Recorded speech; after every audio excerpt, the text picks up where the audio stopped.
குமரன் வந்து சரியா நடிக்கலன்னு வந்து டைரக்டர் முதல்ல திட்டுறாரு. அதுக்கப்புறம் குமரன் நல்லபடியா அந்த ஷாட்ட முடிச்சு குடுக்குறாரு. டைரக்டர் வந்து பரவால்ல, இப்ப நல்லா பண்ணிட்டப்பான்னு சொல்லிட்டு பாராட்டுறாரு. தொடர்ந்து இப்படி பண்ணுப்பா, இந்த மாரிலாம் வந்து டென்ஷன் ஆக்காத அப்படின்னு சொல்லிட்டு போயிடுறாரு. அடுத்து வந்து கூட நடிக்கிறவங்க வந்து கவலைப்படாதீங்க குமரன், இதுதான் ஃபர்ஸ்ட்டு அதனால அப்படி இருக்கு உங்களுக்கு அப்படின்னு சொல்லிட்டு அவருக்கு வந்து என்கரேஜ் பண்றாங்க. அடுத்து வந்து அவங்க குடும்பத்தோட சேர்ந்து செல்ஃபியும் எடுத்துக்கிறாங்க. இத பார்த்துட்டு கங்கா டென்ஷன் ஆயிடுறாங்க. அடுத்து வந்து இங்க என்ன பண்றாங்கன்னா, ரொம்ப டென்ஷனா இருக்க வந்து யமுனா என்ன பண்றாங்க, தவறான முடிவுக்கு போயிடுறாங்க. அவங்க வாய்ஸ் நோட் அனுப்பிச்சு வச்சுடுறாங்க நம்ம நிவின்க்கு. நிவின் அத பார்த்து அதிர்ச்சி அடைந்து உடனே யமுனாவ தூக்கிட்டு வந்து ஹாஸ்பிட்டல்ல சேர்க்குறாரு. நம்ம காவேரிக்கும் சொல்றாரு. காவேரி அதிர்ச்சி அடைகிறாங்க இதெல்லாம் பார்த்து. அப்போ யமுனா வந்து தவறான முடிவுக்கு போயிட்டாலே, என்ன பண்ணுறதுன்னு தெரியலையே, அவளுக்கு அவளுக்கு எந்த கெட்டதும் நடக்கக்கூடாதுன்னு சொல்லிட்டு ஆண்டவனை வேண்டிக்கிறாங்க. அடுத்து வந்து பார்க்குறாங்க எப்படி நடந்தது அப்படின்னோடனே உடனே ஓடி வந்து பார்த்தா அவங்க தங்கச்சி பார்த்து பார்த்து கதறி கதறி அழறாங்க. நிவின் அவங்களுக்கு ஆறுதல் சொல்ல முடியாமல் தவிக்கிறாரு. நிவின் கிட்ட சொல்கிறாங்க, நீங்கள் பண்ணது ரொம்ப பெரிய தப்பு, உங்களும் அதை இப்போ கஷ்டப்படுறா, நீங்கள் எதுக்கு அவகிட்ட பழகுனீங்க, எதுக்கு அவளுக்கு வந்து நீங்கள் வந்து ஹோப் கொடுத்தீங்க, இப்போ பாருங்கள் அவள் உங்களை நம்பி இப்படி பண்ணிட்டானு, நான் இதுக்கு எதுக்குமே பொறுப்பில்லை காவேரி, நான் அவகிட்ட வந்து தூரமாக தான் இருந்தேன், அவள் தான் இப்படி பண்ணுறா அப்படின்னோடனே என்ன பண்ணுறதுன்னு தெரியாமல் காவேரி தவிக்கிறாங்க. சரி இப்போ என்ன பண்ணுறதுன்னு தெரியலையே, அவளை நல்லபடி காப்பாற்றி ஆகணுமே அப்படின்னு சொல்லிட்டு அழறாங்க. இது வீட்டுக்கு தெரிஞ்ச பெரிய பிரச்சனை ஆயிடும்னு சொல்லிட்டு கதறி கதறி அழறாங்க. அங்கே இருக்க டாக்டர்ஸ் கிட்ட அவள் எப்படி இருக்கான்னு கேட்குறாங்க. இப்போ பரவாயில்லைங்க, உடனே கூட்டின்னு வந்ததால் எந்த பிரச்சனையும் கிடையாது, நல்லபடி பொழைச்சிட்டாங்கன்றாங்க. உடனே ஓடி போய் பார்க்குறாங்க காவேரி, ஏன்டி இப்படி பண்ண அப்படின்னு சொல்லிட்டு அழறாங்க. என்னை மன்னிச்சிடுக்கா அப்படின்னு சொல்லிட்டு காவேரி பார்த்துட்டு யமுனா கதறி அழறாங்க. என்னால் நிவின் இல்லாமல் வாழ முடியாதுக்கா, இந்த உயிரை எதுக்கு எனக்கு காப்பாற்றுனீங்க அப்படின்னு சொல்லிட்டு அழறாங்க. உடனே வந்து காவேரி திட்டுறாங்க, உனக்கு அறிவு இருக்கா, வந்து வீட்டை பற்றி யோசிச்சு பார்த்தியா, உனக்கு நிவின் தான் முக்கியமாக, வேறு யாரும் முக்கியம் இல்லையா அப்படின்னு சொல்லிட்டு காவேரி கேட்குறாங்க. எனக்கு நிவின் தான்க்கா முக்கியம்னு சொல்லிட்டு அழறாங்க யமுனா, என்னை மன்னிச்சிடுக்கான்னு சொல்லிட்டு. அந்த டைமில் நிவின் அங்கே வராரு. நிவினை பார்த்து அப்படியே வந்து என்ன பண்ண தெரியாமல் தவிக்கிறாங்க. நிவின் வந்து ஏன் இப்படி பண்ண யமுனா அப்படின்னு சொல்லிட்டு கேட்குறாரு. வேறு வழி தெரியல எனக்கு நிவின், நீங்கள் என்கிட்ட பேச மாட்டேங்கிறீங்க, நான் என்ன பண்ணுறது அப்படின்னு சொல்லிட்டு சொல்கிறாங்க. இப்போ வீட்டுக்கு தெரிஞ்சால் என்ன பண்ணுறது, ஏன் இப்படிலாம் பண்ணுறடி அப்படின்னு சொல்லிட்டு அழுதுகிட்டே இருக்காங்க காவேரி.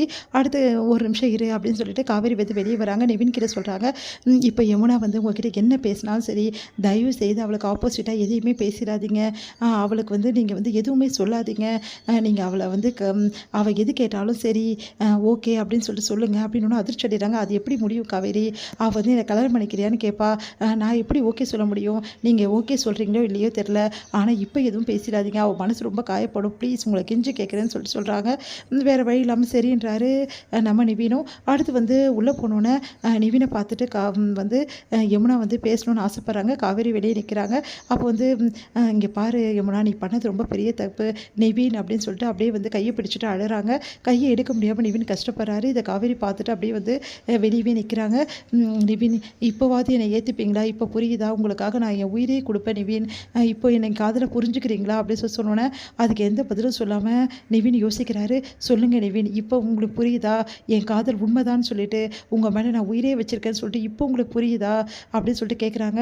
உடனே வந்து இங்கே பாரு யமுனா, இப்போ எதுவும் நான் சொல்ல விரும்பலை, ஆனால் வந்து தயவுசெய்து இதுக்கப்புறம் இந்த மாதிரி வேலையெல்லாம் பண்ணாத, பாரு காவேரி எப்படி அழுகுறான்னு சொல்லிட்டு அப்படின்னோடனே, இப்போ கூட உங்கள் அக்கா உங்களுக்கு என் அக்கா அழுவுறது தான் முக்கியமாக போச்சுல, நான் வந்து உங்களுக்கு இப்படி உயிரை கொடுக்கறது கூட முக்கியமாக தெரியலன்னொன்னே, யமுனா நீ தப்பாக புரிஞ்சுக்காத, நான் அதுக்காக சொல்லலை, உங்கள் வீட்டுக்கு தெரிஞ்ச பெரிய பிரச்சனை ஆயிடும்ல, இப்போ நம்ம இதை பற்றி எதுவுமே பேச வேணாம், ஆனால் வந்து நீ அமைதியாயிரு, இதை பற்றி நம்ம அப்புறம் பேசுகிறேன், இல்லை நிவின் நீங்கள் இப்போவே சொல்லுங்கள், நான் இந்த நிமிஷம் நீங்கள் சொல்லலைன்னா நான் மறுபடியும் அப்படின்றாங்க. மறுபடியும் அதெல்லாம் தவறான முடிவுக்கு நீ போகவே கூடாது புரியுதா, ப்ளீஸ் யமுனா அப்படின்னோடனே, சரி நிவின் நீங்கள் சொல்கிறதுக்காக நான் அமைதியாக இருக்கேன், ஆனால் நீங்கள் என்னை கல்யாணம் பண்ணிக்கணும் ப்ளீஸ் நிவின் அப்படின்னோடனே, சரி கண்டிப்பாக நான் வந்து பண்ணிக்க ட்ரை பண்ணுறேன்னு சொல்லிட்டு நிவின் வந்து சொல்கிறாரு. இங்கே வந்து சரி இந்த விஷயத்தை யார்கிட்டும் சொல்ல வேணாம், நான் வந்து கூட்டிகிட்டு போயிடுறேன் யமுனாவை, நீங்களும் யார்கிட்டும் சொல்லாதீங்கன்னு சொல்லிட்டு காவேரி வந்து கூட்டிகிட்டு போகிறாங்க. இங்கே வந்து என்ன பண்ணுறாங்க, மனசு கஷ்டப்பட்டு என்ன பண்ணுறதுன்னு தெரியாமல் வீட்டில் இருந்து விடுறாங்க. எங்கடி போயிருந்தீங்க 2 பேரும் இந்த டைமில் அப்படின்னோடனே, இல்லைம்மா கொஞ்சம் வந்து உடம்பு சரியில்லை யமுனாக்கு, அதான் ஹாஸ்பிட்டலில் கூட்டிகிட்டு போயிட்டு வரேன் அப்படின்னு சொல்லிட்டு காவேரி சொல்கிறாங்க. எல்லாருமே பதறி போகிறாங்க. என்னடி ஆச்சு யமுனாக்கு அப்படின்னு. இல்லைம்மா அவள் சாப்பிடாமல் இருந்தா, அதனால ஒரு மயக்கமாயிட்டிருக்கா, வேறு ஒன்றும் இல்லை, இப்போ வந்து தெம்பா அவளுக்கு வந்து ஜூஸ்லாம் போட்டு கொடுத்துருக்கேன், அதே டைமில் அவளுக்கு வந்து டிப்ஸும் ஏற்றிருக்காங்க, ஒன்றும் ப்ராப்ளம் இல்லைன்னு சொல்லிட்டு யமுனா வந்து விடுறாங்க. என்னடி ஆச்சு யமுனா, உனக்கு வேறு எதுவும் பிரச்சனை இல்லை, வேறு எதுவும் பிரச்சனை இல்லை அப்படின்னு சொல்லிட்டு யமுனா சொல்கிறாங்க. நல்ல காலம், நம்மளுக்கு யாருக்கும் தெரியல, தெரிஞ்ச பெரிய பிரச்சனை ஆகிடும் சொன்னோன்னே, சரி நான் கிளம்புறேன்னு சொல்லிட்டு காவேரி மனசு கஷ்டப்பட்டு அங்கேருந்து போகிறாங்க. விஜய் வந்து என்னாச்சு காவேரி அப்படின்னு சொல்லிட்டு கேட்குறாரு. வீட்டுக்கு வந்தோடனே நீ சொல்ல போறிய பெரியானோன்னா அப்படியே கட்டி பிடிச்சிட்டு அழறாங்க. உடனே வந்து இந்த மாதிரி யமுனா தவறான முடிவுக்கு போயிட்டா அப்படின்னு சொல்லிட்டு சொல்கிறாங்க. அதை கேட்டு அதிர்ச்சி அடைகிறாரு விஜய். நீ என்ன சொல்கிற அப்படின்னோடனே, ஆமாம் அப்படின்னு சொல்லிட்டு கட்டி பிடிச்சிட்டு அழறாங்க. விஜய் ஆறுதல் படுத்துறாரு.